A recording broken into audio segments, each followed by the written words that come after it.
Hello guys, welcome back to my channel. मैं हूं साहिल और आज हम फंक्शन ऑफ प्लेसेंटा के बारे में पढ़ने वाले हैं। तो फंक्शन ऑफ प्लेसेंटा के बारे में जानने से पहले हम ये जान लेते हैं कि प्लेसेंटा होती क्या है। प्लेसेंटा एक फीटस और मदर के बीच की एक कनेक्टिव लिंक होती है, जो एक टेम्परेरी मेम्ब्रेनस वेस्कुलर ऑर्गन है, ठीक है, जिसके थ्रू फीटस का डेवलपमेंट होता है, ठीक है। तो सबसे पहले हम देखते हैं कि फंक्शन ऑफ प्लेसेंटा में क्या क्या चीज़ आती है। नंबर एक, सबसे पहले आता है हमारा न्यूट्रिटिव फंक्शन। तो न्यूट्रिटिव फंक्शन में क्या क्या चीज़ आती हैं कि जो भी हमारा न्यूट्रिटिव सब्सटेंस होता है, यानी कि जो कि हमारा न्यूट्रिशन प्रोवाइड करने वाले सब्सटेंस होते हैं, इलेक्ट्रोलाइट्स होते हैं और जो हार्मोन्स होते हैं, वो माँ के ब्लड से, मदर ब्लड से कहाँ चले जाते हैं, फीटल बॉडी में जाते हैं bye the help of placenta, placenta के थ्रू। और कौन सा प्रोसेस के थ्रू? डिफ्यूज़न के थ्रू, ठीक है। डिफ्यूज़न के थ्रू मदर ब्लड से कहाँ चले जाते हैं, वो फीटल ब्लड में चले जाते हैं। और जब ये न्यूट्रिटिव सब्सटेंस, इलेक्ट्रोलाइट और हार्मोन जब माँ के ब्लड से फीटल्स में चले जाते हैं तो फीटल का क्या होता है, डेवलपमेंट होता है। तो ये था प्लेसेंटा का न्यूट्रिटिव फंक्शन। सेकंड फंक्शन है प्लेसेंटा का एक्सक्रीटरी फंक्शन। तो जो फीटस है, फीटस की जो सेल है, फीटस की सेल के अंदर जो भी, जैसे ये सेल है, फीटस की सेल्स के अंदर जो भी मेटाबॉलिक एक्टिविटी होती रहती है, उस मेटाबॉलिक एक्टिविटी का जो एंड प्रोडक्ट होता है या जो भी वेस्ट प्रोडक्ट होता है, वो फीटल बॉडी से कहाँ आता है, मदर की बॉडी में आ जाता है। वो जितने भी मेटाबॉलिक एंड प्रोडक्ट हैं या जो भी अदर वेस्ट प्रोडक्ट हैं, वो फीटल की बॉडी से कहाँ आते हैं, मदर की बॉडी में आ जाते हैं bye the help of placenta, placenta के थ्रू आते हैं। तो यानी कि एक तरीके से हम देख सकते हैं कि जो प्लेसेंटा है वो फीटस के अंदर या फीटल के अंदर किस तरीके से काम करता है, किडनी की तरह काम करता है। तो placenta act as a fetal kidney, क्योंकि ये काम अडल्ट में कौन करता है, किडनी करती है। तो इसी वजह से प्लेसेंटा को हम फीटल किडनी भी कह सकते हैं कि placenta act as fetal kidney. तीसरा और जो मोस्ट इम्पॉर्टेंट फंक्शन है प्लेसेंटा का है, वो है रेस्पिरेटरी फंक्शन। तो जैसा कि हमें पता है कि जो एक फीटस होता है उसका जो लंग्स होते हैं वो फंक्शन में नहीं होता है, वो फंक्शनिंग नहीं होते हैं, ठीक है। तो हमें पता है कि जो फीटस होता है उसका फर्स्ट ब्रेथ कब होता है, eight the time of birth होता है, ठीक है। यानी कि पहली बार जो बच्चा सांस लेता है वो कब लेता है, अपने जन्म के वक्त, ठीक है। यानी कि जब तक वो फीटस स्टेज में रहता है, यानी कि माँ के पेट में रहता है, तब तक वो सांस नहीं लेता, यानी कि उसके जो लंग्स होते हैं वो फंक्शन में नहीं रहते हैं, ठीक है। तो ये काम उसके लिए कौन करता है, ये काम करता है उसके लिए प्लेसेंटा। तो placenta act as respiratory organ for fetus. वो कैसे कि जो मदर ब्लड होता है, मदर ब्लड में क्या होता है कि जो ऑक्सीजन की अमाउंट होती है वो ज़्यादा होती है, यानी कि, और फीटल ब्लड के अंदर क्या होता है, ऑक्सीजन की अमाउंट कम होती है, ठीक है। तो उससे क्या होता है कि ऑक्सीजन जो है डिफ्यूज़न के थ्रू मदर ब्लड से फीटल ब्लड में चला जाता है by the help of placenta, यानी कि प्लेसेंटा के थ्रू ये जाता है। सेम इसी तरीके से कार्बन डाइऑक्साइड की मात्रा जो है फीटल ब्लड में ज़्यादा होती है और मैटरनल ब्लड में कम होती है। तो जो क्या होता है कि कार्बन डाइऑक्साइड फीटल ब्लड से कहाँ चला जाता है, मैटरनल ब्लड में चला जाता है by the process of diffusion और by the help of placenta, ठीक है। जो भी हमारा ये एक्सचेंज ऑफ ऑक्सीजन और कार्बन डाइऑक्साइड होता है, ठीक है, ये अक्रॉस द प्लेसेंटल मेम्ब्रेन के थ्रू होता है। और इसको कराने के लिए ना तीन चीज़ें की ज़रूरत पड़ती है, ठीक है। तीन फैक्टर्स होते हैं जिनकी ज़रूरत पड़ती है। फर्स्ट है हमारा प्रेशर ग्रेडियंट, और सेकंड होता है हमारा higher affinity of fetal haemoglobin for oxygen, और थर्ड है हमारा डबल बोर इफेक्ट, ठीक है। तो जो हमारे ये तीन फैक्टर हैं, इन तीन फैक्टर्स की वजह से ही क्या होता है, हमारा जो मैटरनल ब्लड और फीटल ब्लड के अंदर जो गैसेस एक्सचेंज होती हैं वो इन तीन फैक्टर्स की वजह से होते हैं। तो हम पहले फैक्टर्स को समझते हैं कि पहला फैक्टर क्या कहता है। पहला फैक्टर है हमारा प्रेशर ग्रेडियंट।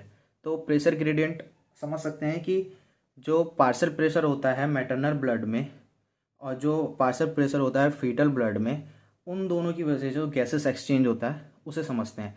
तो जो भी मैटरनल ब्लड में और फीटल ब्लड के बीच में जो गैसेस एक्सचेंज होता है उसमें जो मेनली जो रोल अदा करता है वो है प्रेशर ग्रेडियंट, ठीक है। तो उसे समझते हैं मेनली अगर due to the pressure gradient, यानी कि जो भी हमारा गैसेस एक्सचेंज होता है वो मेनली प्रेशर ग्रेडियंट की वजह से होता है। तो पार्शियल प्रेशर ऑफ ऑक्सीजन जो है मैटरनल ब्लड में ज़्यादा होता है।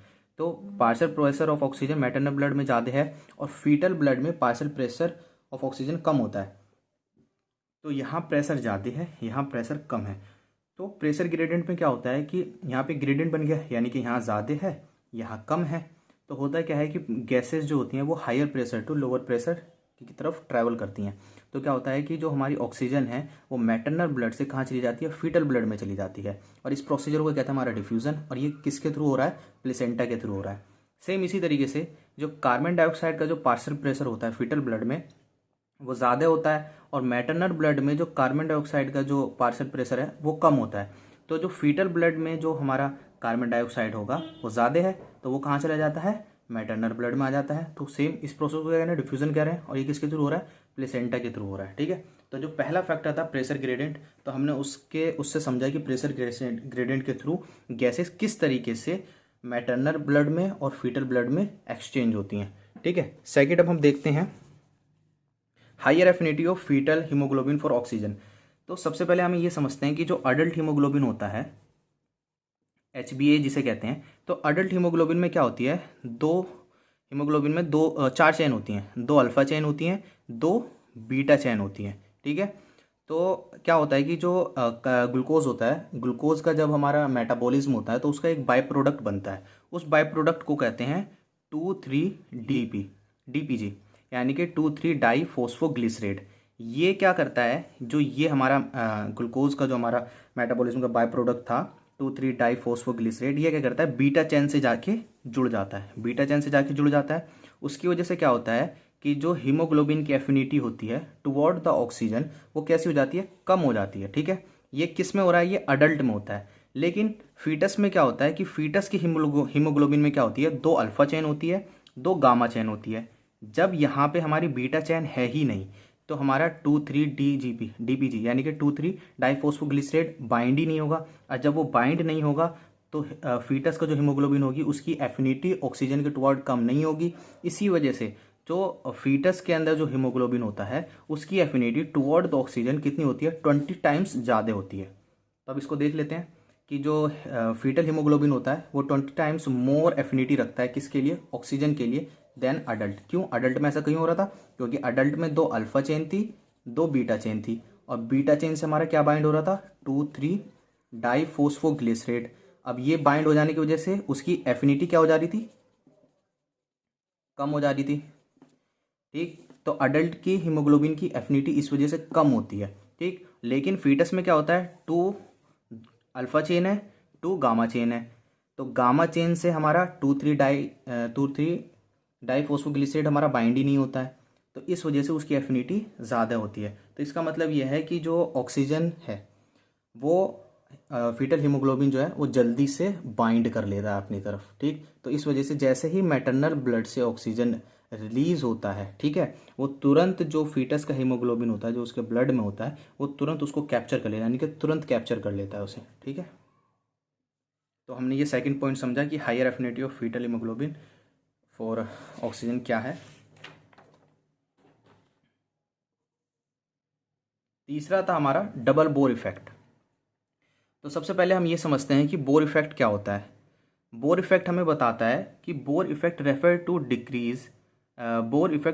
To decrease in the affinity of haemoglobin of oxygen due to the increase partial pressure of carbon dioxide. तो ये बोल रहा है कि जिस तरीके जब भी कार्बन डाइऑक्साइड का पार्शियल प्रेशर इंक्रीज हो जाता है तो जो ऑक्सीजन की एफिनिटी है हीमोग्लोबिन के टुवर्ड, हीमोग्लोबिन की जो एफिनिटी है टुवर्ड ऑक्सीजन वो कम हो जाती है। अब इसको हम समझते हैं किस तरीके से। तो सबसे पहले हम ये समझते हैं कि जैसे मान लो ये हमारे एक हीमोग्लोबिन है, ठीक है, इससे हमारा ऑक्सीजन जुड़ना है, ठीक है, इससे मान लो हमारा ऑक्सीजन जुड़ना है, तो ऑक्सीजन तभी तो जुड़ेगा जब इसमें जगह खाली होगी। अब सपोज दैट कि यहाँ पे ऑक्सीजन है, ठीक है, लेकिन अगर यहाँ पे कार्बन डाइऑक्साइड जुड़ा हुआ रहा तो ऑक्सीजन को तो जुड़ने का जगह ही नहीं मिलेगी, तो ऑक्सीजन जुड़ेगा कहाँ पे। तो अब हम ये भी जानते हैं कि जो कार्बन डाइऑक्साइड है वो 200 टाइम्स ऑक्सीजन से जल्दी हीमोग्लोबिन से जुड़ जाता है। तो अब जैसे जैसे ब्लड में कार्बन डाइऑक्साइड बढ़ता जाएगा तो कार्बन डाइऑक्साइड की तो ज़्यादा पावर है हीमोग्लोबिन से जुड़ने की, तो वो तुरंत हीमोग्लोबिन से जुड़ना शुरू कर देगा। तो क्या होगा कि तुरंत हीमोग्लोबिन से ऑक्सीजन टूटना शुरू हो जाएगा। तो वही चीज़ कह रहा है कि जिससे जैसे कार्बन डाइऑक्साइड का पार्शियल प्रेशर बढ़ना शुरू हो जाएगा तो जो ऑक्सीजन की एफिनिटी है टुवर्ड द हीमोग्लोबिन, यानी कि हीमोग्लोबिन की जो एफिनिटी टुवर्ड द ऑक्सीजन वो कम होने लग जाएगी, यानी कि वो तुरंत क्या कहें ऑक्सीजन अनलोड भी करने लग जाएगा। इसको हम दूसरे तरीके से समझने के लिए ये दूसरा तरीका ये है समझने का कि जैसी जो टिश्यू है, टिश्यू के अंदर मेटाबॉलिक एक्टिविटी हुई तो कार्बन डाइऑक्साइड रिलीज होना शुरू हो गया। तो जैसे टिश्यू के अंदर metabolic activity, carbon dioxide release हुआ, कार्बन डाइऑक्साइड रिलीज हुआ तो जो उसका पार्शियल प्रेशर था वो पार्शियल प्रेशर इंक्रीज होना शुरू हो गया। तो टिश्यू के अंदर कार्बन डाइऑक्साइड का पार्शियल प्रेशर इंक्रीज शुरू हो जाएगा।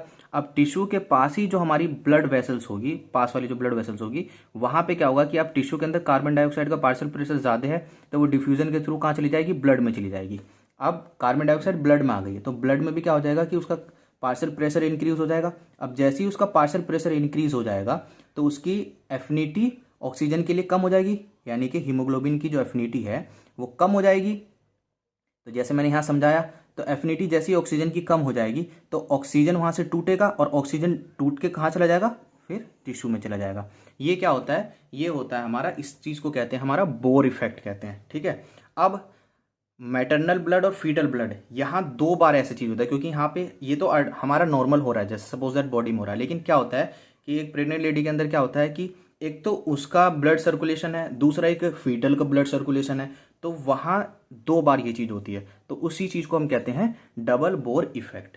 ठीक है, तो हम समझ लिया कि हमारा किस तरीके से गैसेस एक्सचेंज जो है या रेस्पिरेटरी फंक्शन जो था प्लेसेंटा का किस तरीके से काम करता है और उसके कौन कौन से ये 3 फैक्टर थे।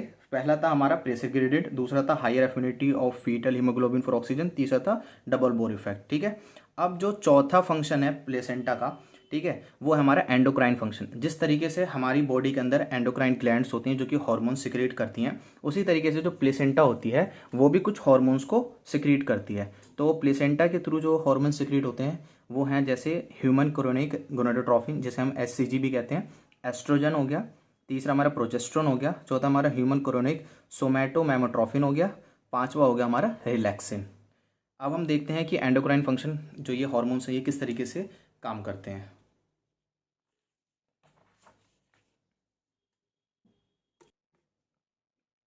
पहला है हमारा ह्यूमन कोरोनिक गोनाडोट्रोफिन यानी कि एचसीजी। तो एचसीजी कैसे फंक्शन करता है, क्या उसके एक्शन होते हैं, अब उसे समझते हैं। सबसे पहले हम कॉर्पस लूटियम। तो जैसे हमने पढ़ा होगा कि मेंस्ट्रुअल साइकिल में कि जब फर्टिलाइजेशन नहीं होता है तो जो क्या होता है कि कॉर्पस लूटियम क्या होता है, डिग्रेड होना शुरू हो जाता है। लेकिन जब फर्टिलाइजेशन हो जाता है तो कॉर्पस लूटियम क्या करता है, प्रोजेस्टेरोन और एस्ट्रोजन का सिक्रेशन करता है। ठीक है, तो अब एचसीजी क्या काम करता है, एचसीजी क्या काम करता है कॉर्पस लूटियम पे, कि जब एचसीजी का सिक्रेशन होता है तो एचसीजी ये क्या करता है कि जो कॉर्पस लूटियम होता है, ठीक है, कॉर्पस लूटियम को बचाए रखता है। ठीक है, यानी कि उसको प्रिजर्व करता है। ठीक है, और जो उसकी सिक्रेटरी एक्टिविटी होती है उसको बढ़ा देता है। ठीक है, तो SCG preservation and security activity of corpus luteum. अब क्या होता है कि कॉर्पस लूटियम को जब वो बचाए रखेगा और उसकी जो सेक्रेटरी एक्टिविटी होती है उसको बढ़ा देता है, तो कॉर्पस लूटियम क्या सिक्रीशन करता है, कॉर्पस लूटियम हमारा प्रोजेस्टेरोन और एस्ट्रोजन सिक्रीशन करता है। और प्रोजेस्टेरोन और एस्ट्रोजन ही मेन हार्मोन्स होते हैं जो कि प्रेगनेंसी को बनाए रखते हैं। ठीक है, यानी कि प्रेगनेंसी को मेंटेन करने के लिए प्रोजेस्टेरोन और एस्ट्रोजन चाहिए। और प्रोजेस्टेरोन और एस्ट्रोजन कहाँ से आते हैं, कॉर्पस लूटियम से आते हैं। और कॉर्पस लूटियम को बचा के कौन रखता है, वो रखता है हमारा एचसीजी। ठीक है, दूसरा आ गया हमारा फीटल टेस्टिस पे क्या काम करते हैं। तो जो फीटल के जो टेस्टिस होते हैं, टेस्टिस के अंदर एक सेल्स होती हैं, इंटरस्टिशियल सेल्स ऑफ लीडिंग, ठीक है, कहते हैं। तो एससीजी स्टिमुलेशन भेजता है किसने, इंटरस्टिशियल सेल्स ऑफ लेडिक्स को। तो अब ये क्या करती हैं, ये सेल्स क्या करती हैं, ये सिक्रीशन करती हैं टेस्टोस्टेरोन का। जब इंटरस्टिशियल सेल को पास स्टिमुलस मिला, उसने किस चीज़ का सिक्रेशन करा, टेस्टोस्टेरोन का सिक्रेशन करा। और टेस्टोस्टेरोन क्यों जरूरी है, जब टेस्टोस्टेरोन क्या करता है कि development of the sex organ in the male fetus, जो मेल फीटस होगा उसके अंदर जो सेक्स ऑर्गन बनाने का काम करेगा वो कौन करेगा, टेस्टोस्टेरोन। ठीक है, और टेस्टोस्टेरोन का सिक्रेशन कौन करवा रहा है, इंटरस्टिशियल सेल्स ऑफ लेडिक, और उसको स्टिमुलेशन कौन भेज रहा है, एचसीजी। तो ये हमारा एचसीजी का फंक्शन का था कि एचसीजी किस तरीके से कॉर्पस लूटियम पे काम करता है और किस तरीके से वो फीटल टेस्टिस पे काम करता है। ठीक है, अब देखते हैं एस्ट्रोजन के फंक्शन देखते हैं। ठीक है, oestrogen, action of placental oestrogen. Uterus पे क्या काम करता है, जो एस्ट्रोजन है, एस्ट्रोजन का जैसे सिक्रीशन होता है तो यू क्या करता है, यूट्रस को एनलार्ज करना शुरू कर देता है, यानी कि यूट्रस को बड़ा करना शुरू कर देता है, जिससे क्या होगा, जो बच्चा जो जो फीटस है जो ग्रो कर रहा है यूट्रस के अंदर, उसको प्रॉपरली जगह मिले ग्रो करने के लिए। ठीक है, तो जो यूट्रस पे क्या काम करता है, एस्ट्रोजन सिक्रीशन करा, और जब सिक्रीशन करता है, एस्ट्रोजन का सिक्रीशन होता है तो यूट्रस का एनलार्जमेंट होता है। यूट्रस का एनलार्जमेंट होता है तो growing fetus can be accumulated, यानी कि जो ग्रोइंग फीटस है उसको प्रॉपर जगह मिल जाती है ग्रो करने के लिए, ठीक है। अब ब्रेस्ट पे क्या काम करता है, एस्ट्रोजन का सिक्रीशन हुआ, वो क्या करता है, ब्रेस्ट को एनलार्ज कर देता है, यानी कि बड़ा कर देता है, और जो उसका डक्ट सिस्टम होते हैं उसकी ग्रोथ करता है, ठीक है। एक्सटर्नल जेनिटिलिया पे क्या काम करता है कि जो एस्ट्रोजन का सिक्रीशन होता है वो क्या करती है, वो एनलार्जमेंट कर देती है, यानी कि जो फीमेल एक्सटर्नल जेनिटिलिया होती है उसको वो बड़ा कर देता है, ठीक है।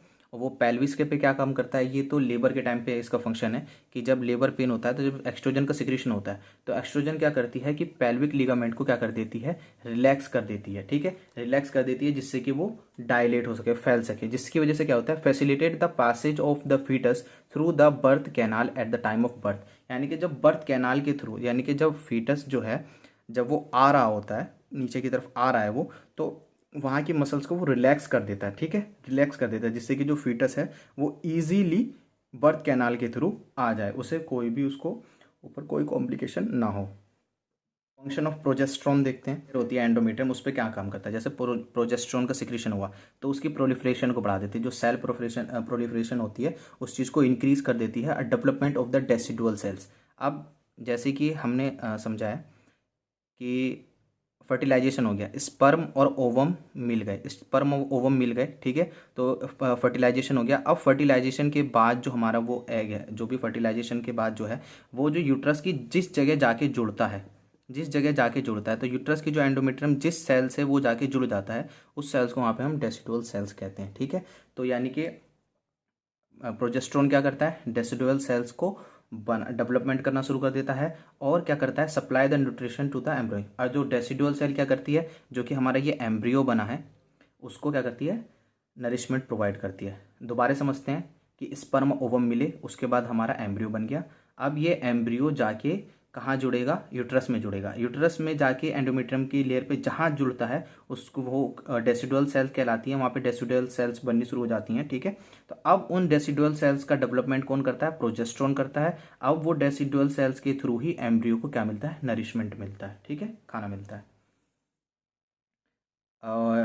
On the movement of uterus, जो प्रोजेस्ट्रॉन होता है वो यूट्रस के मूवमेंट पे क्या इफेक्ट डालता है, जो प्रोजेस्ट्रॉन होता है जो इनहिबिट कर देता है किसके कॉन्ट्रैक्शन को, यूट्रस के कॉन्ट्रैक्शन को, ठीक है। अब जब कोई लेडी प्रेग्नेंट हो जाती है तो जब वो लेडी प्रेग्नेंट हो जाती है उसके अंदर फीटस है, तो उसका जो यूट्रस है उसके यूट्रस के जो मसल्स हैं उसका कॉन्ट्रैक्शन को जो प्रोजेस्ट्रॉन होता है वो इनहिबिट कर देता है, ठीक है, जिससे क्या हो कि जो फीटस है उसका एक्सपल्सन ना हो, यानी कि वो निकल ना जाए, यानी कि एबॉर्शन ना हो जाए, ठीक है, क्योंकि जब वो कॉन्ट्रैक्ट होगी तो फीटस वहाँ से डिटैच हो जाएगा और वो निकल जाएगा, ठीक है। ब्रेस्ट पे क्या काम करती है, सेम एज एस्ट्रोजन, जैसे एस्ट्रोजन पे एस्ट्रोजन ने काम करा था ब्रेस्ट पे, उसी तरीके से प्रोजेस्ट्रॉन भी काम करती है कि सबसे पहले ये क्या करेगी, ब्रेस्ट एनलार्जमेंट कर देगी, ब्रेस्ट को बढ़ा देगी, और जो उसका डक्ट सिस्टम होता है डक्ट सिस्टम के क्या करेगी, ग्रोथ करेगी।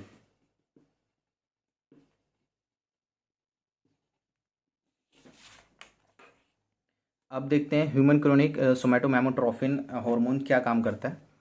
तो इसका जो नाम है सोमैटोमेमोट्रोफिन, मेमोट्रोफिन इसलिए कहते हैं कि जब इसका इंजेक्शन एनिमल्स को लगाया गया था तो एनिमल्स के जो मेमरी ग्लैंड्स थे और जो उनका डक्ट सिस्टम था और जो उनके अंदर लैक्टोजन था उसकी अमाउंट बढ़ गई थी, उनके ब्रेस्ट डेवलपमेंट अच्छे तरीके से हो गए थे, वो बढ़ गए थे, इसीलिए इसे मेमोट्रोफिन कहते हैं। लेकिन इस हार्मोन का ह्यूमन के ऊपर, ह्यूमन मेमरी ग्लैंड के ऊपर क्या काम फंक्शन है ये अभी तक अननोन है, ठीक है। तो ये इसका काम क्या होता है कि इसे प्लेसेंटल लैक्टोजन भी कहते हैं। इसका काम ये है कि ये ब्लड में यानी कि ग्लूकोज का अमाउंट को इंक्रीज कर देता है और लिपिड के अमाउंट को भी मैटरनल ब्लड में इंक्रीज कर देता है, ठीक है। ये किस तरीके से करता है कि जब ग्लूकोज का एब्जॉर्प्शन होता है तो उसका जो पेरिफेरल एब्जॉर्प्शन होता है उसको बंद कर देता है, जिससे क्या हो कि ग्लूकोज का जो ज़्यादा से ज़्यादा मदर के ब्लड में ही उसका एब्जॉर्प्शन हो, और जो ड्यूरिंग द प्रेगनेंसी मदर के अंदर जो लिपिड फॉर्मेशन होता है, अगर फीटस को एनर्जी चाहिए तो एनर्जी की रिक्वायरमेंट होती है, तो जो मदर के अंदर जो लिपिड का फॉर्मेशन होता है ड्यूरिंग प्रेगनेंसी